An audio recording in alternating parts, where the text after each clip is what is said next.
Good morning, everybody. I'm just waiting to get the go-ahead from Nambuso as to when I should launch into my presentation. Oh, good morning, everybody. Sorry, I was muted. I hope you are all well.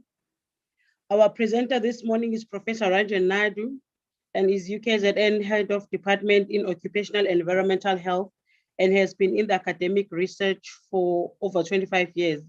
His area of research focuses on occupational and environmental respiratory diseases, with projects funded by major national and international agencies, including the National Research Foundation, US National Institute of Health, the European Union, and the AstraZeneca Trust.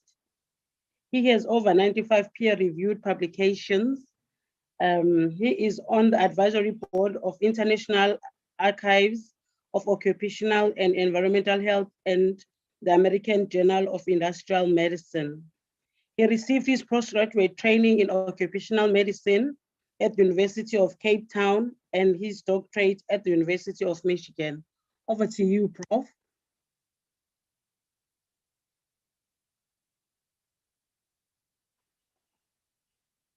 Please unmute yourself, Prof.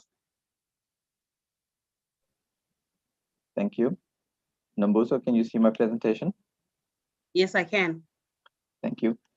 So, good morning to friends and colleagues, and thank you for taking the time to attend this webinar. I know we had some strong competition from our colleagues over at Data at Breakfast, and that looked like an interesting presentation as well to go to. So for those of you that made the choice here, I hope it's going to be worth your while. So I'd like to also thank the college and the school for providing me with this opportunity to talk about this topic. And I think for those of you that know me, that you know how strongly I feel about these issues. Basically, before I start, I just have a few disclaimers to make. And the first thing is, I'm hoping that most of you have not come to this talk to listen about the issues related to healthcare workers, because I'm not planning to focus my talk on them. And this is not because I don't believe healthcare workers are at the greatest risk for COVID-19, but I think that substantial attention has already been paid to the sector of workers. We've looked at issues and systems to protect their health. We've not always been successful, but I think we have already considered this. But the concern that I've had for a long time now, and that we have tried to address at a number of different levels, is the other sectors of work that have not been substantially considered. I see Prof. Pillay is in this meeting, and I think it's also important to make this disclaimer. I am not going to make any reference to mental health. I strongly believe that mental health is a very, very critical component about the issues related to health in the workplace, particularly in the time of COVID-19. But it is beyond my expertise, and I think it requires an entire session on its own. So between Nambuso and Prof. Pillay, I think you can start discussions on those issues, but it's not going to be covered in this talk. Essentially, in this talk, I want to highlight how the epidemic has impacted on the workers' experience as a result of their work that they do. I think it's important to realize that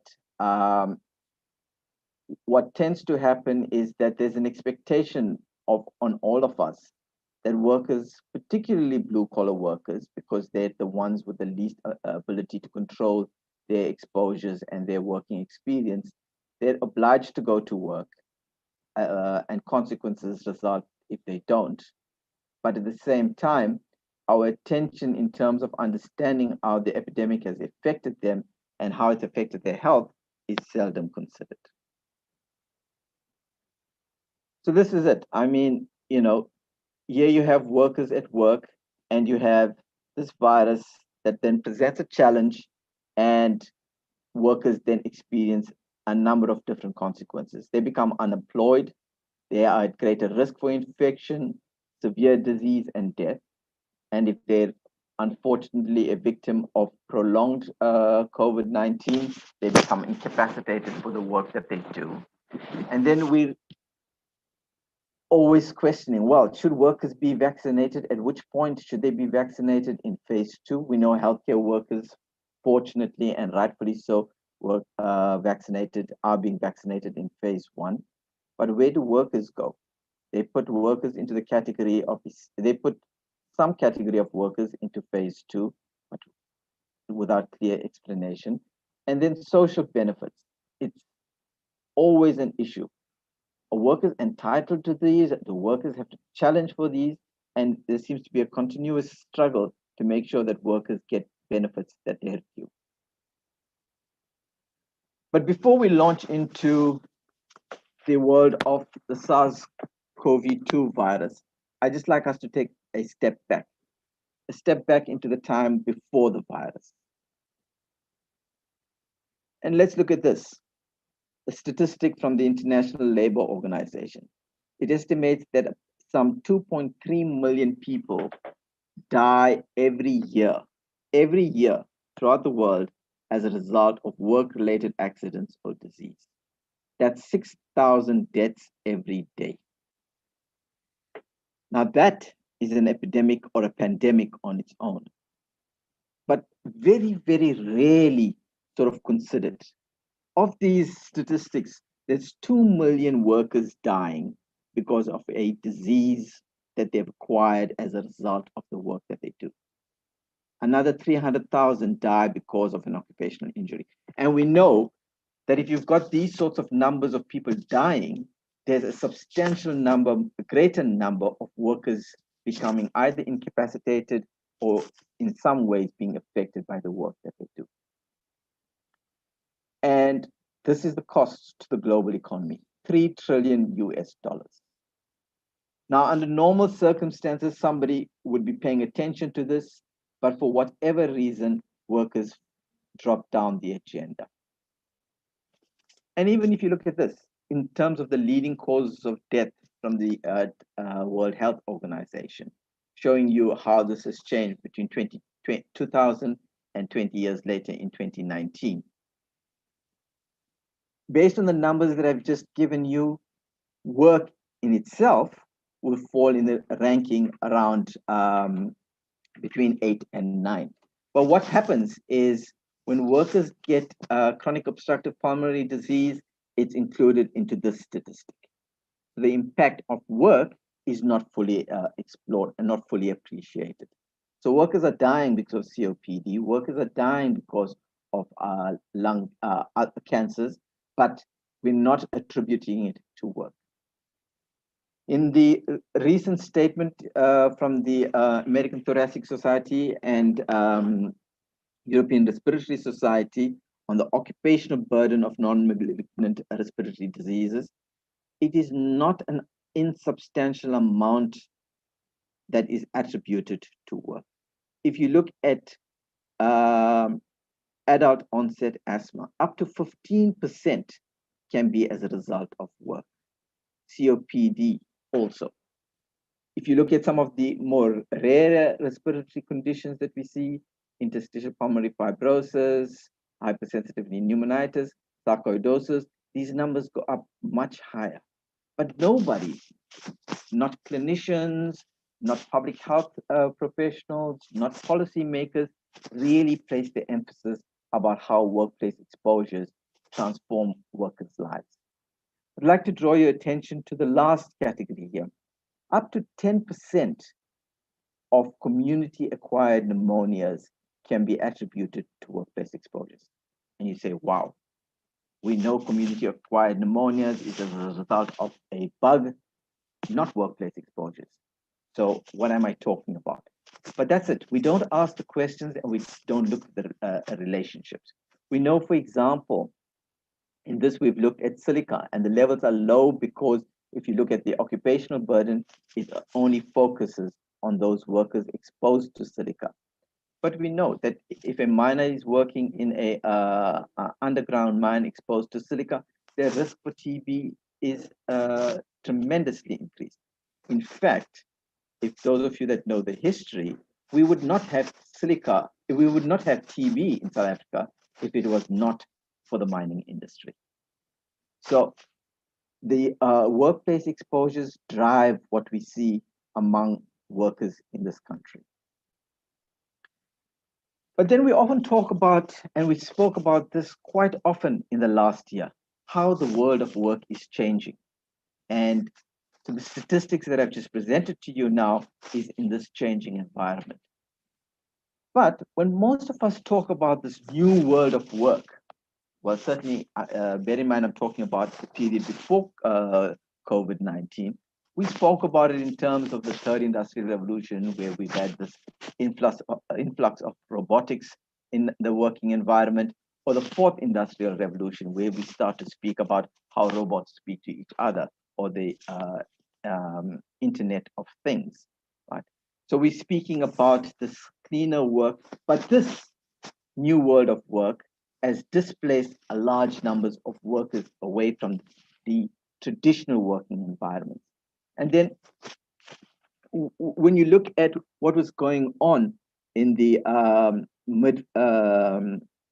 middle part of the last century, we had these mega factories. For example, if you look at the Ford factory at Rouge in Detroit, over 100,000 workers were employed in just one factory.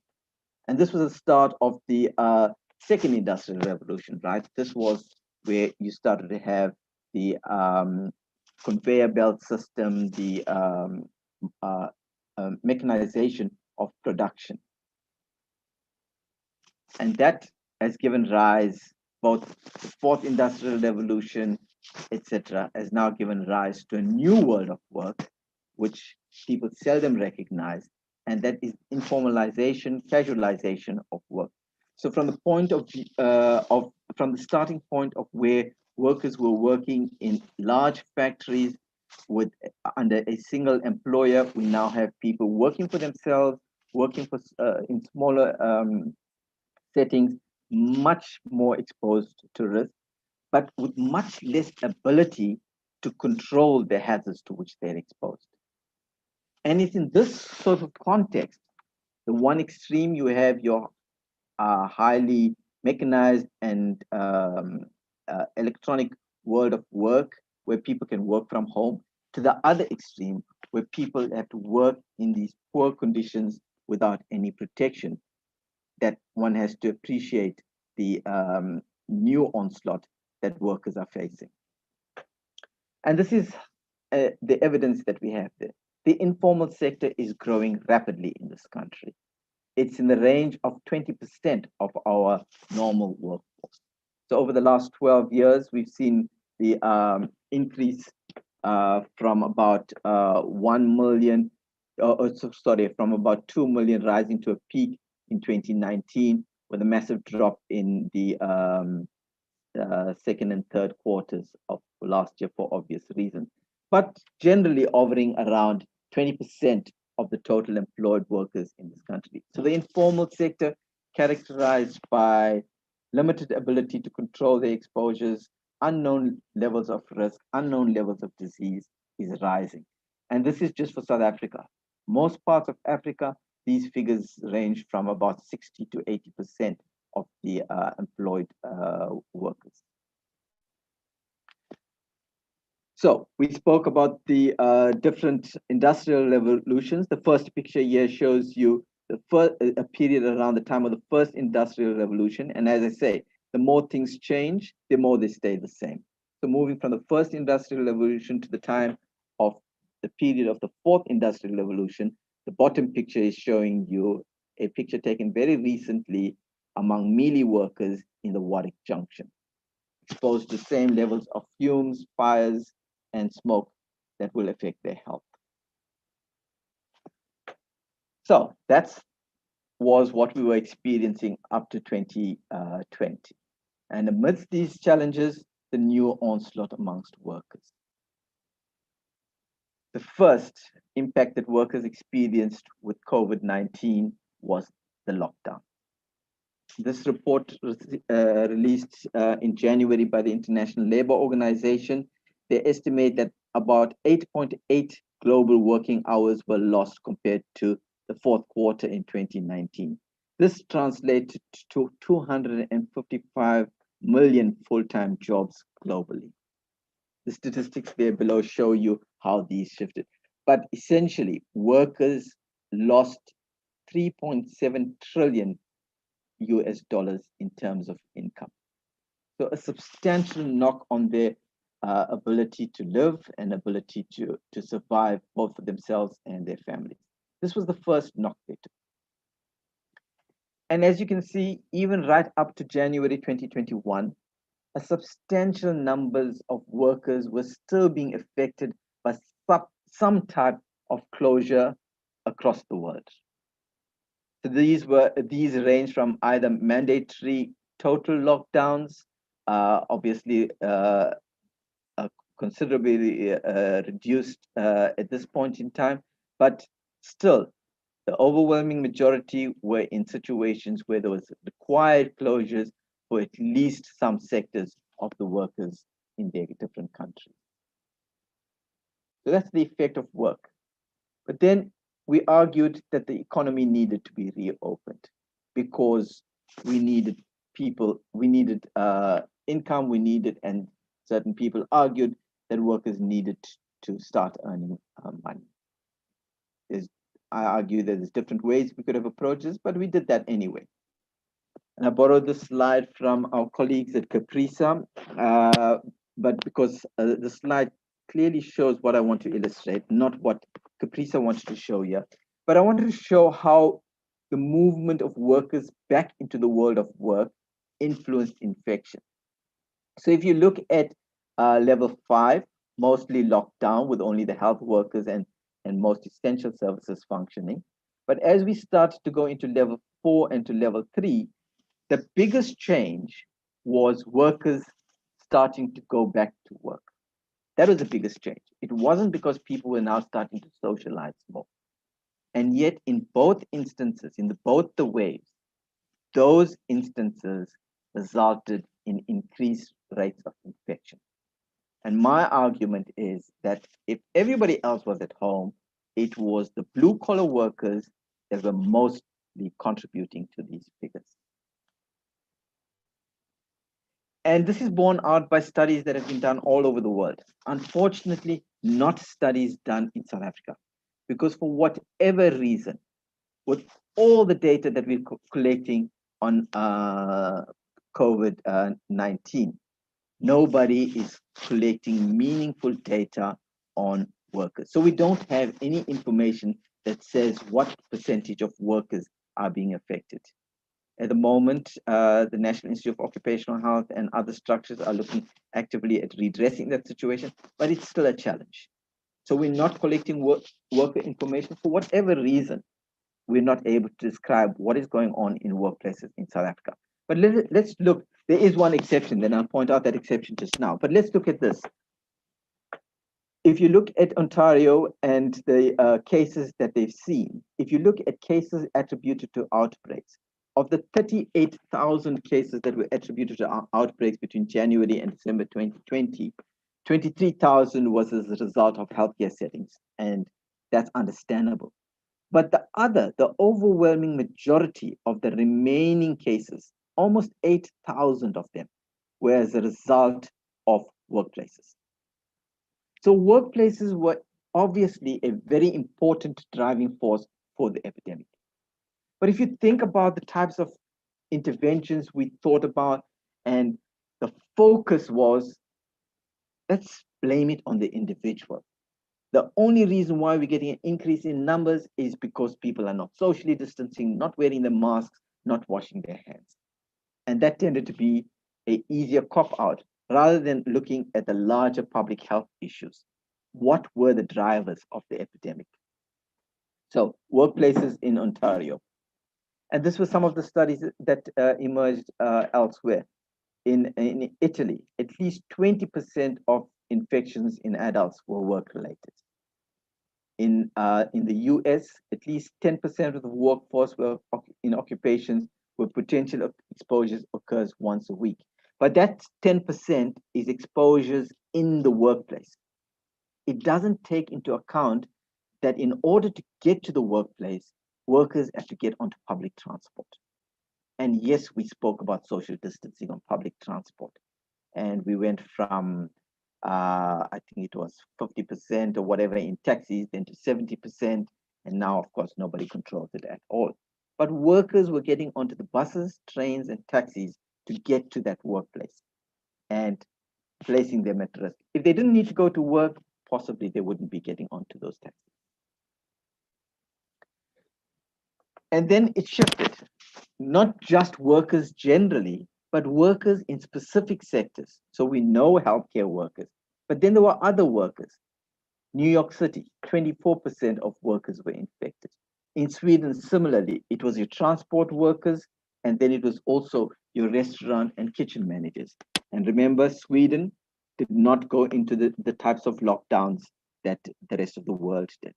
So it was largely business as normal, calling on people to adopt the non-therapeutic interventions. Similarly, in other parts of the world, in Washington, etc., we saw specific categories of workers at greater risk for infection. If you look at in Finland, we understand workers, we understand the healthcare workers being at risk, but there were a range of other workers, not in the healthcare settings, that were at risk for infection.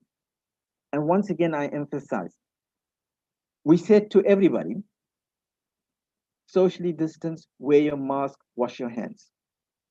And we said the same thing to workers as well. But, and when we started to see figures increase, we immediately resorted to it being an individual issue. In other words, that individual was not using the mask, not using socially distancing, and that's why they got sick. But yet society was expecting these workers to get back into the workplace so we could keep the economy ticking over. And I'll come back to this issue of economy in a short while under vaccination.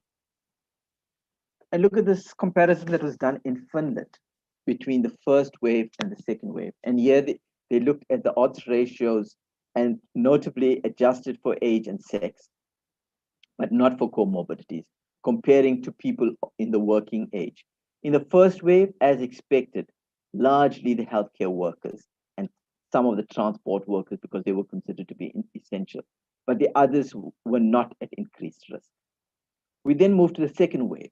Economy has been reopened in Finland. And suddenly we're starting to see other workers apart from healthcare workers now rising to the top in terms of risk. Similar sorts of scenarios played out in South Africa. I said to you, we don't have much data on workers. The only sector that we had any meaningful data was in the mining sector, and thanks to the work that was done by the Minerals Council of South Africa and supported by the trade unions. And you can see in this slide that the incidence rates among mine workers was substantially higher than that seen in the provinces from which they were working. So once again, suggesting workplaces were important drivers. So clearly, workers were at increased risk for infection compared to the general population. But the question then arises, was it all workers or was it workers with particular workplace exposures or arising from particular workplace sectors? Now, before we move on to COVID, just to present some arguments here, if you think, I mentioned earlier on about community-acquired pneumonias. And this is a study that was done by colleagues in Sweden. And Sweden, they have these wonderful data sets that they can link workplace exposures with health outcomes. And what they found amongst construction workers was that there was an increased risk among construction workers for developing pneumonia. But this risk varied depending on the types of exposures that they experienced. And as you can see, pneumococcal pneumonias among those with metal fume exposures were almost fivefold greater. So so clearly, workplace and workplace exposures are important. In a more recent study that we did, looking at the Swedish data for, this was for invasive pneumococcal disease, we found here that welders were at increased risk when compared to other members in the population. And you see here, when you look at all workers, all metal workers, they're also at increased risk. So clearly, this is not now speaking about COVID-19, but clearly the work that people do place them at increased risk for infectious diseases. Yes, we know that there's bugs that cause infectious diseases, but work places people at increased risk for acquiring these infections. And could this then start to inform us about COVID-19 and COVID-19 infection? Let's look at the data from the South African mining industry. This is the early part of the infection, of the epidemic. But once again, we did not see a uniform increase, a uniform incidence of infection among all workers. The gold, diamonds, and platinum workers were at greater risk for infection than the others. So once again, is it something about the exposures? Is something about the work that they do or how they do the work that starts to inform whether they get diseases, get infections or not? But these are the sorts of issues that we need to be addressing if we want to understand how the epidemic is unfolding. But we're not doing that because the information is not easily available apart from the mining sector. So workers, I argued, are at increased risk for infection. It may be possible that workers in certain sectors are at greater risk, and it may be possible that workers with certain exposures are at greater risk for infection. But the next question is, are workers at increased risk for the more severe outcomes? In other words, hospitalization and ICU admissions and death. Are workers at increased risk? And this is the sort of information that has emerged once again from international studies. Looking at the 120,000 participants in the UK Biobank cohort, the researchers looked at which workers or which categories of workers were at greater risk for severe outcomes. And clearly, healthcare professionals, up to 9-fold increase in risk. And same with other professional sectors. But it seems that it's not just healthcare workers, social care workers and teachers, although this education workers did not reach statistical significance, there was still an increased risk and an increased risk for transport workers as well. What's important about this data set is that they adjusted for age, they adjusted for sex, and they adjusted for comorbidities. So I know the argument will be, well, it may just be that there's high levels, a high prevalence of comorbidities in these different sectors. But this data set adjusted for all of these. So then there's other variables, there's other proxy factors that are operating. We don't know what these are. But what it says is that workers in different sectors of work are at greater risk for more severe outcomes. And once again, it becomes important for us to try to unpack and understand what's going on. Similarly for death. So this is looking at the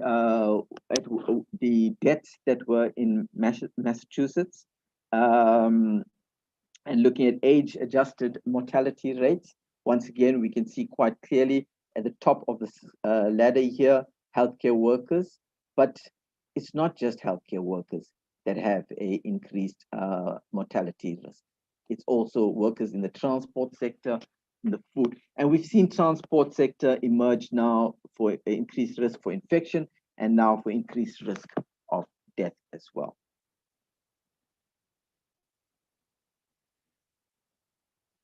So the evidence is suggesting that workers are at increased risk for these severe outcomes. But what about whether workplace exposures itself are likely to increase their risk. So we don't know because we're not exploring. But what we do know from the studies that have emerged about sort of community, I'll put this in inverted commas, community-based diseases, we know that that people generally with interstitial lung disease have a fourfold increase, adjusted increase in mortality due to COVID-19. Now, if you look at some of the work that has been done in South Africa, we know that up to 30% of ex-miners have some form of interstitial lung disease as a result of the work that they've done on the mines. So they have some form of pneumoconiosis. So the chances are that these ex-workers and probably current workers are at increased risk for mortality as a result of exposure to COVID-19. Similarly, in the studies that have been done by Andrew Boole and colleagues on the Western Cape data, there's increased hazard rates of people with TB. And we know that the prevalence rates of TB amongst miners in this country is extremely high. So once again, workers are at increased risk for severe outcomes. Similarly, amongst miners, the HIV infection rates currently are around the community levels, which is probably around 25 to 30%. And those who are HIV positive, Andrew Boole and colleagues estimated a hazard rate of 2.14, adjusting for CD4 counts and immune suppression, etc.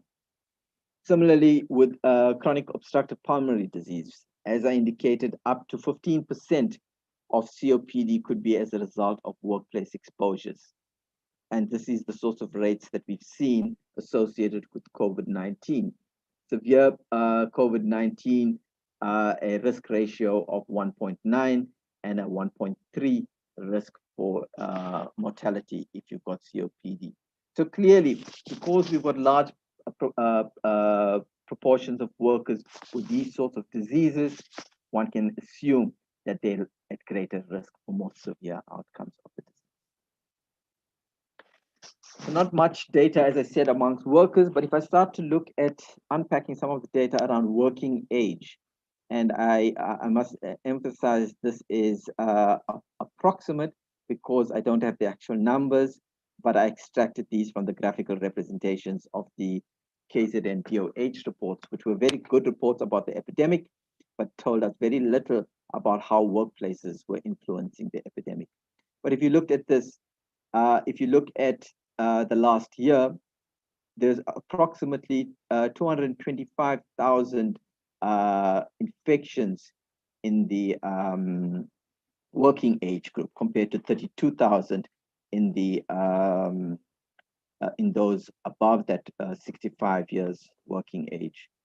The deaths, there was approximately 1,000 more deaths in KZN for those who were in the working age. So I've not factored in things like unemployment and things like that, because unemployment figures in this country does not take into consideration those people working in informal sectors, etc. But just to give you very crude, there's been a strong drive in terms of a vaccination in phase 2 to focus on the elderly. And I'm not disputing this. If you look at these numbers alone, clearly in terms of the numbers of older people who die based on the infection, it's much greater, but more workers, more people in the working age are dying than people in the older age group, certainly in KZN in the past year. So moving on then from that, workers are at severe risk. Workers are at increased risk for severe outcomes of COVID-19. This was the original plan for the vaccine rollout. Phase 1, healthcare workers. Phase 2 had this vague category of essential workers. It was not clear what was meant by essential workers, but it seemed when you asked people the question, it was, well, as it was defined in our alert levels 4 and 5. But bear in mind, alert levels 4 and 5, essential workers were workers who were focused on getting the economy going. It was not related to their risk of exposure. It was not related to their risk of getting severe outcomes. And this is when we started at a national level to start arguing that we can't be speaking about essential workers. We must first talk about all workers, and then within the category of all workers, try to identify those who are at risk for infection, severe illness, and death. But then at the same time, at another strata, also consider those workers who society needs to be at work, and for those workers who the economy needs to be at work. Okay, so these are important criteria that we need to consider. So based on what I've said so far, certainly we've identified workers who are, one, at greater risk for infection, but because we know the vaccine does not substantially influence your protection from infection itself, but more for severe outcomes, we then had to say, well, let's identify those workers who are at risk for severe illness and death. And using this, we came up with this matrix where on the x-axis, we've listed workers in different groupings for exposure risk. So the word exposure there is meant to include both exposure to the virus, but also exposure to a risk for more severe outcomes of the infection. And you can see the categories that we've created there. And then using both the National Coronavirus Command Council's criteria and International Labour Organization's criteria for social and economic necessity, we categorized and we came up with this sort of framework. And based on this framework,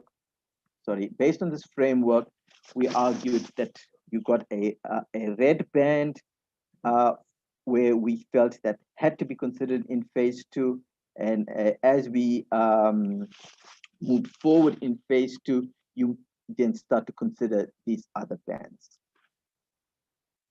Then hot off the press, released the cabinet statement released yesterday on what phase 2 was going to be including.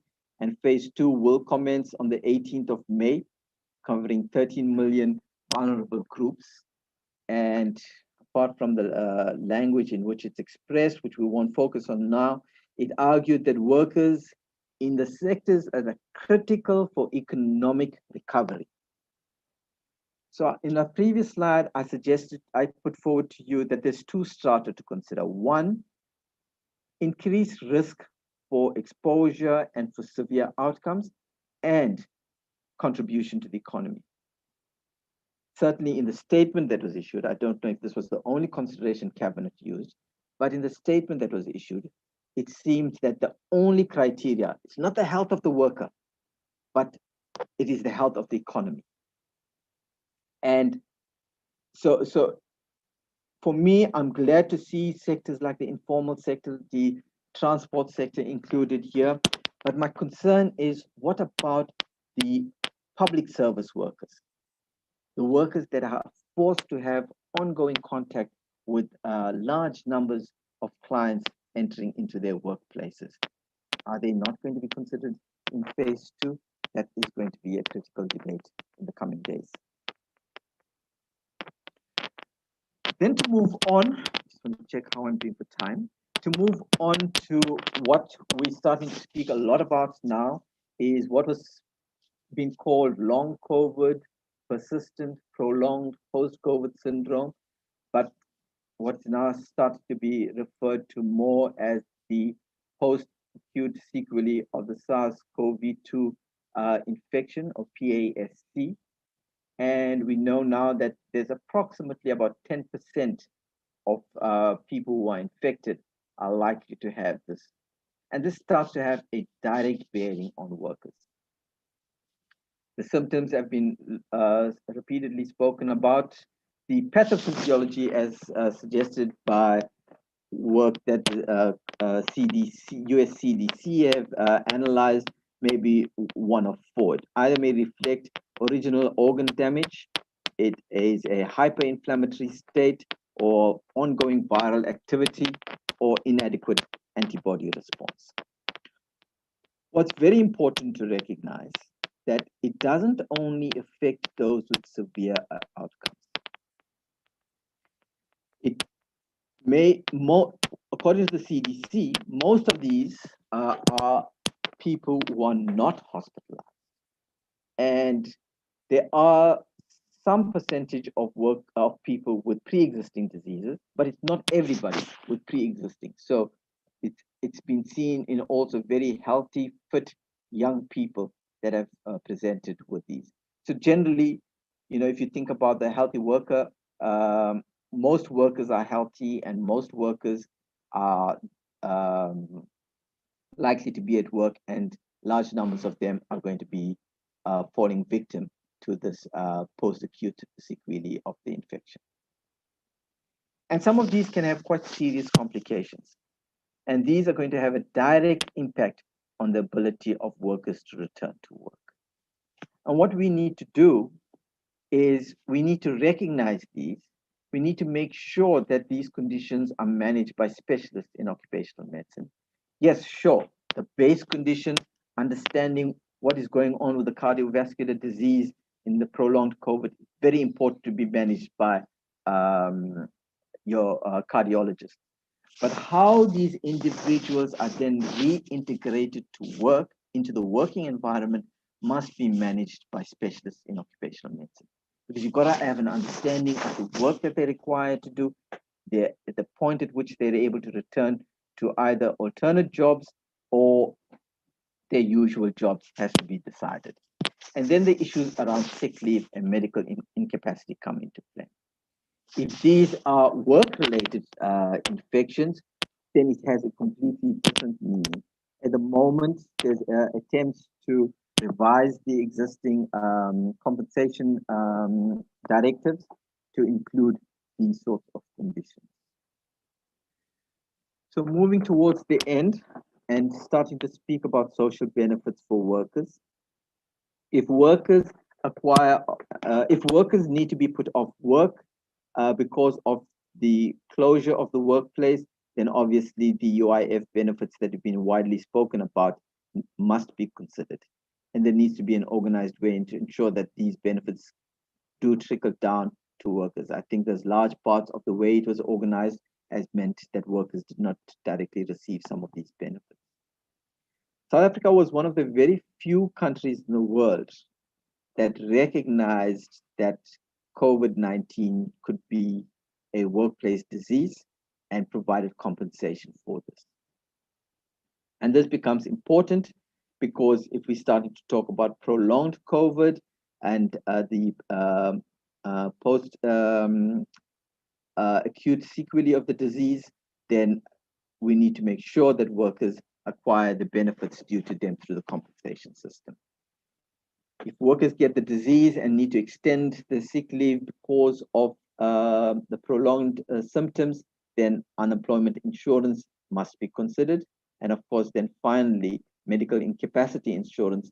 But I need to emphasize that this is not a quick fix and must be done following a proper assessment of the workers. At the moment, the understanding is that the prolonged infection can range from anything up to 4 to 6 weeks, but whether it goes beyond that, and it probably does in some cases, we need to make sure that workers get the appropriate benefits. So finally, colleagues, just some take-home messages. I want to emphasize that the world of work is not homogeneous. While some of us work in the world of the fourth industrial revolution, and we're able to sit like I can away from exposures, not everybody can. The differences in the working environments has meant that workers have experienced substantial job losses. Workers in the informal work sector have very limited ability to control their exposures and their risk for COVID-19. and these workers need to be considered in a systematic way. And then workers as a social grouping, and I want to emphasize, workers as a social grouping. They're at increased risk for infection, increased risk for severe outcomes. We need to, I'm glad to see the statement from the cabinet, but we need to focus on how this gets implemented. I know there's procedures already in place about the implementation of vaccines, but have we considered all the workers that are likely to be at increased risk for severe outcomes? We need a careful assessment for the post-acute sequelae and to make sure that workers are rehabilitated appropriately back to work, and workers have access to social benefits. It is incumbent on those of us that are managers, those of us that are specialists, that are assisting workers, to make sure that we facilitate their access to these benefits. And I thank you very much for your attendance and listening once again, and I'm going to hand over to Nombuso to control the question and answer sessions. Thank you very much.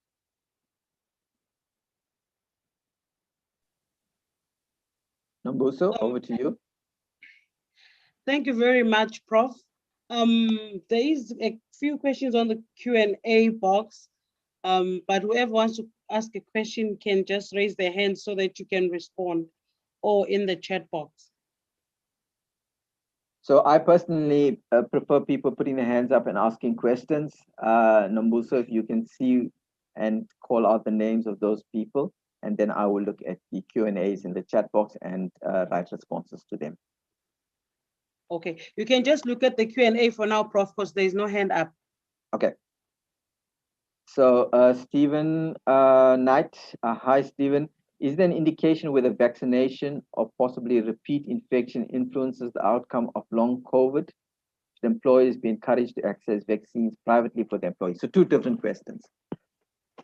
So with regard to vaccination and long COVID, I don't think there's sufficient evidence yet, but we do know that if we assume that a certain percentage of those with the prolonged COVID syndrome are likely to be those with the more severe forms of the disease, then the vaccination does do a good job against protecting against that. But we do know also that there is only a moderate sort of protection for the mild symptoms, the mild infection, and therefore these people are likely to go on to having, a certain percentage of them will be go on to having long COVID. I'm not in favor, and this is a completely personal opinion, I'm not in favor of employers being encouraged to access vaccines privately, because it is a scarce resource, and my preference would be that this must be controlled and managed for the public good, and that can only occur through the public sector structures. I think it's been happening. There's lots of collaboration. I sit in on several of the structures that are looking at phase 2 vaccine rollouts, and there's been very good collaboration and cooperation between the private and public sectors, and this certainly bodes well for phase 2. Edith, a registrar in occupational medicine, asked, do you think the meaning of transport is a big driver to increase numbers of infection among workers? I think yes. I mean, if we look at all the reports, transport, whether as a taxi driver or as a bus driver, seems to be emerging. Whether the taxi industry, in the sense that the long haul drivers, whether they're at increased risk, it may be because of the traveling across provinces, across states, that will be increasing the risk for infection, but I'm not sure about that. Certainly, those that are responsible for mass transit are definitely at increased risk. Dr. Ngidi, from Public Health, what is the responsibility of the employer legislatively, including risk during commute to work, on assessing individual worker risk in the workplace and mitigating against this risk. So there is no legal responsibility on the employer in terms of the risks workers may face in public transport. The employer's responsibility is from the time the worker steps through the door of the factory, except where the employer provides transport for the worker. So if the employer says that we are sending a bus to pick you up, we are sending a taxi to pick you up, and this taxi is exclusively for workers from our company, then the employer has a responsibility, because from the time the worker steps onto that bus, they are considered to be on working property. Okay, but those that make use of general public transport, mass transit, are not covered by workers. Sorry, are not covered by employees. The employees have no legal binding on that. But this is the sort of thing that we've been arguing, from the early days of the epidemic, especially when we start moving into alert levels 3 and lower, that employers need to take the responsibility. Workers are not going to be just infected because they're at work. Workers are going to be infected on the way to and from work. How can they start addressing that, knowing full well that within the taxi industry itself, there was so much of pushback against socially distancing, and to a large extent, it became a token representation to say 70% full or 70% capacity, and that was questionably enforced. So the question is, who takes the responsibility? Is the responsibility of the taxi industry? Is it the responsibility of the worker who's using the public transport? Or is it the responsibility of the employer who needs to protect his workforce? Eleanor, so shouldn't the entire workforce, at least once, even in 3 years, need to have a proper workplace health assessment? So Eleanor, I'm not sure from which discipline you are. South African legislation is quite clear. Depending on what you're exposed to, you're expected to have regular assessments, and these could be either annual or more at regular intervals, maybe once every other year.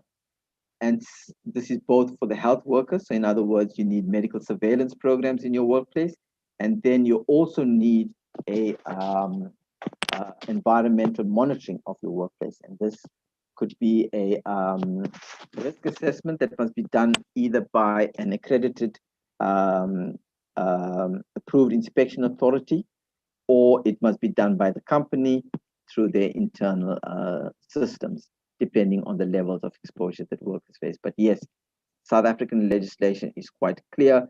Workers' health must be assessed and workplaces must be assessed. Okay, so those are the 4 to 5 questions on the chat box. Are there any hands, Nambuso? No, Prof. I think your presentation was just too good. Thank you. Oh, there's one just came into the chat. Oh, okay. They're requesting for the link to tweet. Thank you everyone for joining us. Thank you very much, Prof, for such an informative presentation. We're looking forward to Professor Basil Tillman as per your suggestion. Okay. Thank you very much, everybody. And if there's no further questions, oh wait, there's one last question here. But that's Edith. So Edith, we can discuss this question later. So once again, thanks everybody for your time. We've come to the end of the 1 hour, and so it was good time management as well. And if there's any further questions, my email address is on the screen, and I'll be happy to discuss any of the issues that I've raised with you here. And I hope that at least for those of you that have the ability to protect the health of workers, particularly in the period of COVID-19, that some of my take-home messages do get implemented. Thank you very much.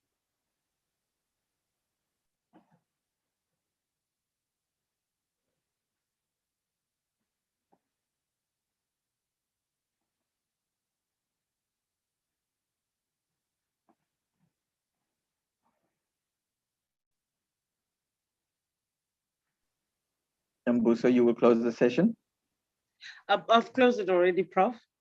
I'm just gonna end it now because I was hoping YouTube is gonna stop live streaming. Kurt will tell us about the YouTube and when we shut down. Thanks. Okay. He'll have to edit it because Kate is out now. Thank you once again, Prof. It was very thought-provoking and very interesting. Thank you very much. Thank you. Bye, everybody.